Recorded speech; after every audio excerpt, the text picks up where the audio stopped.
I'd like to introduce our first speaker from the US. We're delighted to have our keynote speaker, Dr. David Levine from the Harvard area. And he's an expert in deploying hospital at home, but I'll let him talk a wee bit about what he does and what he's done in the past. So over to yourself, David. Thank you so much, Jeanette. It's so wonderful to be with you all. My name's David Levine.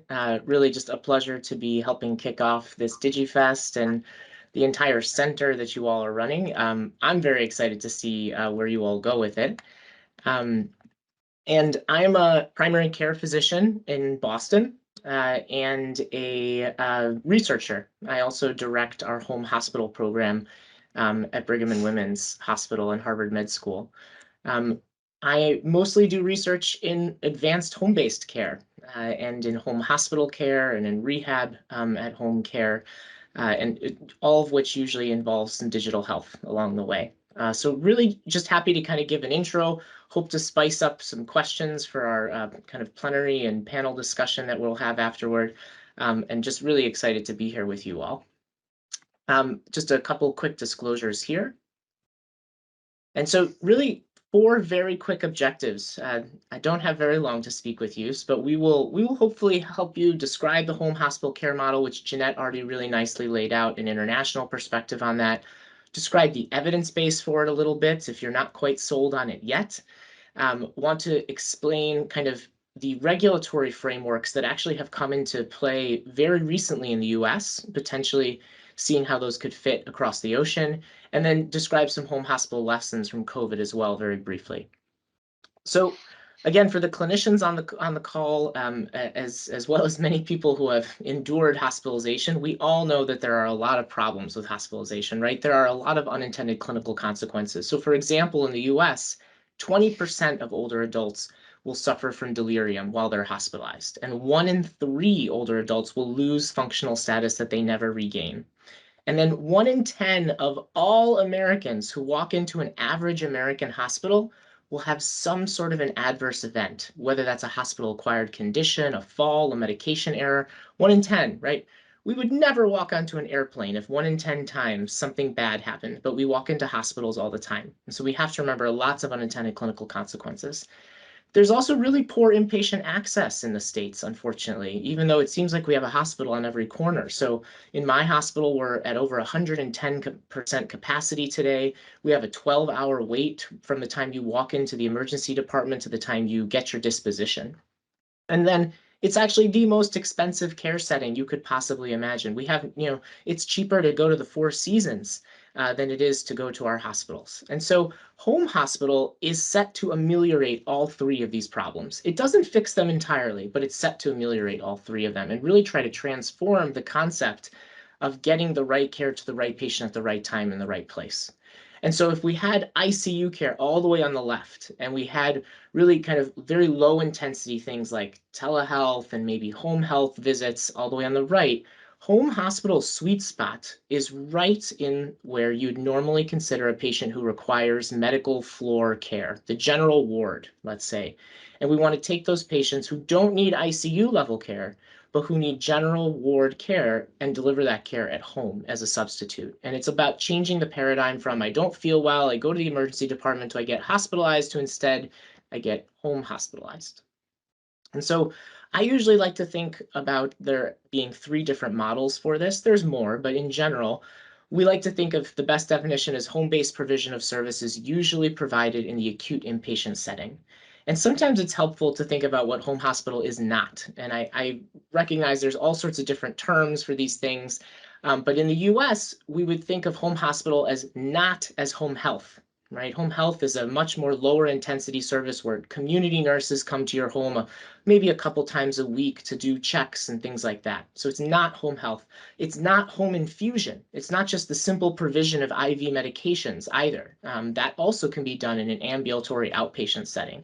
It's not home hospice, end of life services, usually lower intensity end of life services. But it's home hospital. And so it's really the substitution. And I think it's so important because so many folks say they're doing home hospital, and it's really not quite acute level care in the home.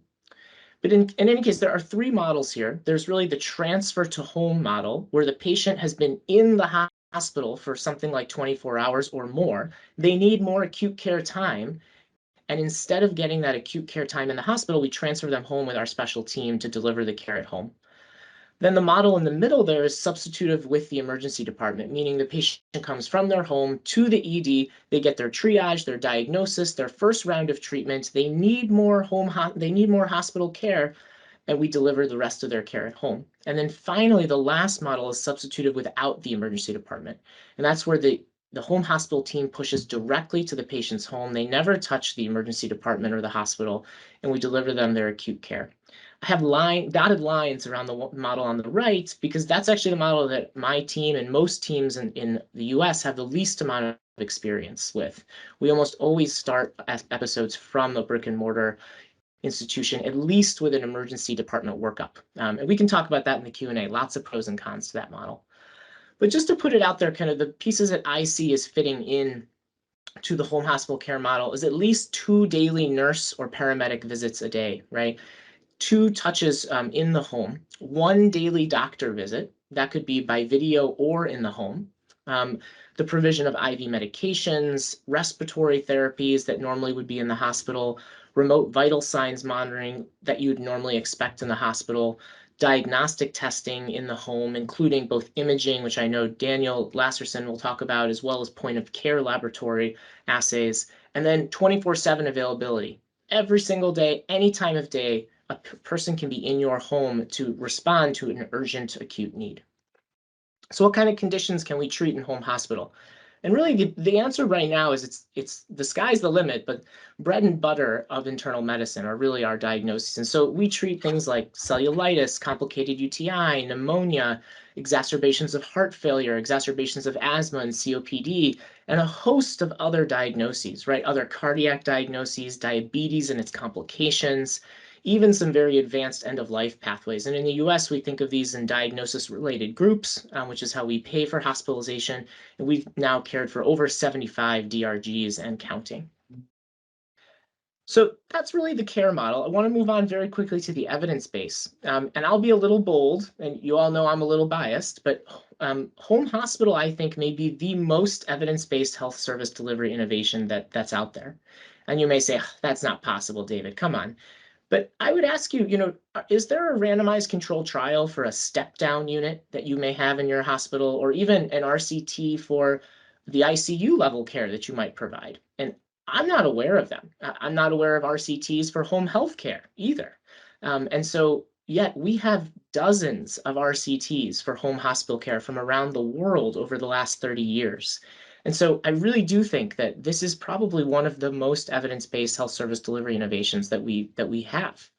I want to show you the first US RCT. Again, some great work has been done in the UK and Italy and Australia, Spain and elsewhere.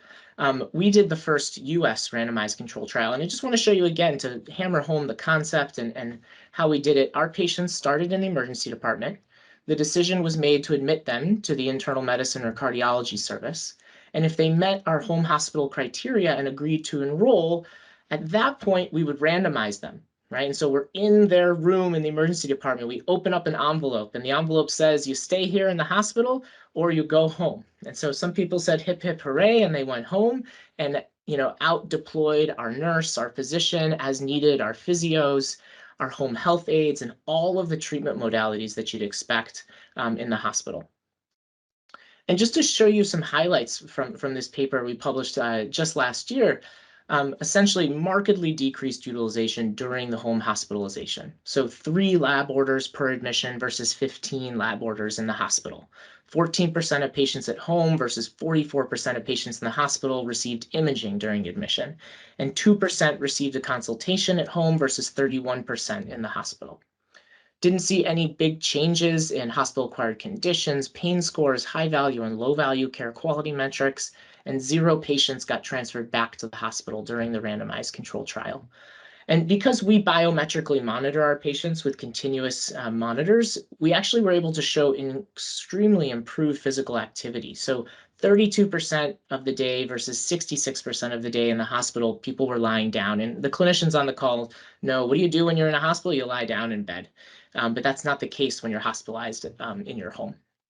And then we were also able to show a nice reduction in the direct cost of care on the order of about 38%.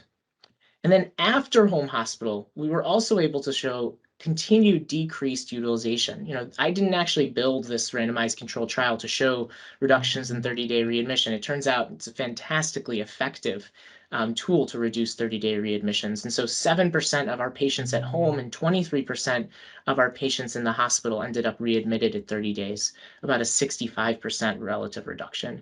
And we also saw reductions in emergency department visits, but that was not statistically significant. So that's just a quick look at the evidence base. Again, some amazing systematic reviews from the international literature, lots of great work. Like I said, literally dozens and dozens of studies on the home hospital care model. I want to then just show you a little bit about what's happened in the last year in the US with respect to the waiver and how we have decided to regulate it here, because I know that's a very evolving picture in the UK as well and Europe. And so something really exciting happened on November 25th, 2020.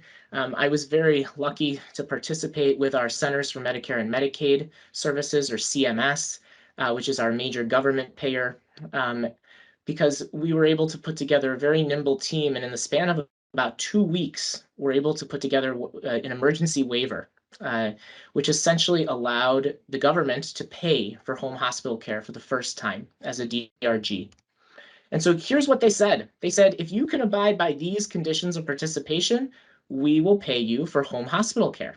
And it's some pretty, common sense stuff, but essentially you needed to be able to have 24/7 access and response. Your first point of contact needed to be immediate by video or telephone, and you had to be able to have an emergent in-home response in less than 30 minutes to your patient. And you had to be able to provide, big surprise, hospital level services at home that would have been provided in the hospital.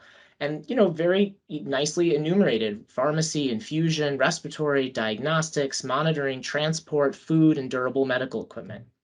And then again, big surprise, had to be able to provide the care team in the home with tailored touches from an interdisciplinary care team led by a physician. Key thing here, right? Led by a physician, because hospital care is traditionally led by a physician. The physician had to round every day and with a touch to the patient, either by video or in person. Nurses and paramedics had to touch the patient twice daily. And then you could tailor and ratchet up or down the services based on the patient's need, whether that was physical therapy, social work, aides in the home, and so on. And so if you met those criteria, you would be able to get paid on the acute episode of care at the exact same price as a traditional hospitalization in the US. And the government actually created some very simple, but I think very important oversight. And every month, a home hospital program has to report these 3 metrics: escalation rate, meaning how many patients return to the hospital during a home hospital episode; unanticipated mortality, meaning did people die and you weren't expecting it; and then finally your volume. And you had to attest to the fact that you have a safety committee who will review any cases of escalation and unanticipated mortality. And needless to say, the growth of acute hospital care at home has been enormous in the United States as a result. We went from 0 programs in November of 2020. We now have 186 hospitals across the country doing this in 12 months. Some states have some extreme penetration. For example, it's hard to see, but this is the state called Delaware right here. 40% of Delaware hospitals have home hospital care right now. About 16% of North and South Carolina right here have home hospital care. And in certain subsets, for example, academic medical centers, about 15% of academic medical centers across the entire country now have home hospital care. And so just wanted to quickly describe a few adaptations. We have seen essentially COVID-centric home hospital units sprout up in the United States. Just to show you a little bit of data published last year from folks at Atrium Health in the South. Here they showed 184 patients getting care, all patients with COVID. Younger folks here, 54, length of stay of 12 days, 13% needing to be escalated, and zero of their patients dying. We also looked at COVID adaptations. For example, this is a paper from our team published this year. We do not care for patients with COVID. We keep caring for the patients who we know we're good at caring for, and we create room for the patients with COVID in the hospital, which is a very good strategy, we feel.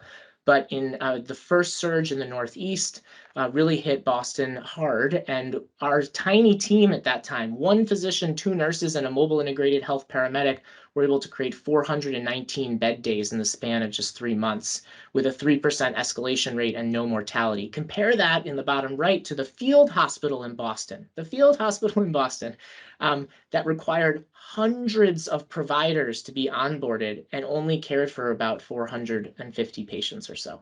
So like a huge difference in really showing that home hospital needs to be part of the pandemic playbook. And just I'll leave you with the organization that started, and I know the UK Hospital Home Society has done similar great work. We have a sister society in the US called the Hospital Home Users Group that I was fortunate to co-found with my great colleagues. And we now have nearly, I think it's up to 100 programs now, hundreds of affiliate members, and we've developed practice standards and quality metrics and regulatory frameworks for home hospital care, and are continuing to do some research and advocacy as we push for a permanent waiver for home hospital care in the US.